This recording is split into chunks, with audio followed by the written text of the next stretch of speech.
രാജീവ് തോറ്റിട്ടും തോൽവിയിലെ മികച്ച പഠനത്തിൽ ആശ്വാസം കണ്ടെത്തുന്ന ആളുമല്ല. അയാളെ സംബന്ധിച്ച വിജയം മാത്രമാണ് പ്രധാനം. ഇപ്പോൾ രാജീവിനെ സംബന്ധിച്ചിടത്തോളം ഇപ്പോൾ 10,000 വോട്ടിനാണ് തിരുവനന്തപുരം തോറ്റതെന്നുള്ള രാജീവിന് ആശ്വാസമല്ല, ജയിക്കാൻ പറ്റിയില്ല എന്നുള്ളതാണ് രാജീവിൻ്റെ പ്രശ്നം. അപ്പം അതേപോലെ രാജീവ് ഈ വോട്ട് ഷെയർ 5% ആയാലും രാജീവിന് അത് പ്രശ്നമല്ല. പക്ഷെ 2 സീറ്റൊക്കെ ജയിച്ചിരിക്കും. ഓക്കെ, അതാണ്.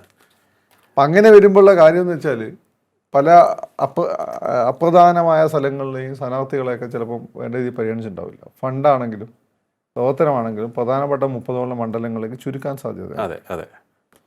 പിന്നെ ഈ സഖ്യം നിർണായകമായതുകൊണ്ട് ചില ജയസാധ്യതയുള്ള ഇപ്പം എറണാകുളത്തെ പ്രധാനപ്പെട്ട സീറ്റ് ഒരു ഭരിക്കുന്ന കോർപ്പറേഷൻ മുനിസിപ്പാലിറ്റിയുള്ള സീറ്റ് വിട്ടുകൊടുത്തിട്ടുണ്ട്. ആർക്ക്?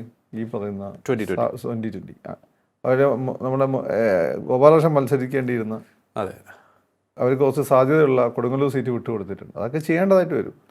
അത് മറ്റു സീറ്റുകളിൽ അതിൻ്റെ ഗുണം കിട്ടാൻ വേണ്ടിയിട്ടാണ്. ഓക്കെ. അപ്പം രാജീവ് നോക്കുന്ന വെച്ചാൽ ഒന്ന് ഈ രീതി തന്നെ ഈ 2020 ആയിട്ടുള്ള ബന്ധം മറ്റു പല രീതിയിലും ഗുണമായിന്ന് വരും ഈ സാധ്യതയുള്ള സ്ഥലങ്ങളിൽ. പിന്നെ BJP ഏറ്റവും കൂടുതൽ സാധ്യതയുള്ള 2 സ്ഥലങ്ങൾ, ഒന്ന് തൃശ്ശൂരും ഒന്ന് സെൻട്രൽ ട്രാവൻകൂറാണ്. ഇവിടെ വളരെ ഇമ്പോർട്ടൻ്റ് ആയിട്ടുള്ള ക്രിസ്ത്യൻ വോട്ട് ഷെയർ ഉണ്ട്. അപ്പോൾ അവിടങ്ങളിലെല്ലാം തന്നെ ഇൻട്രോഡ്സ് ഉണ്ടാക്കാൻ പറ്റിയ അതൊരു വിജയമാണ്. സാബു ആണെങ്കിൽ സാബു, കുര്യനാണെങ്കിൽ കുര്യൻ.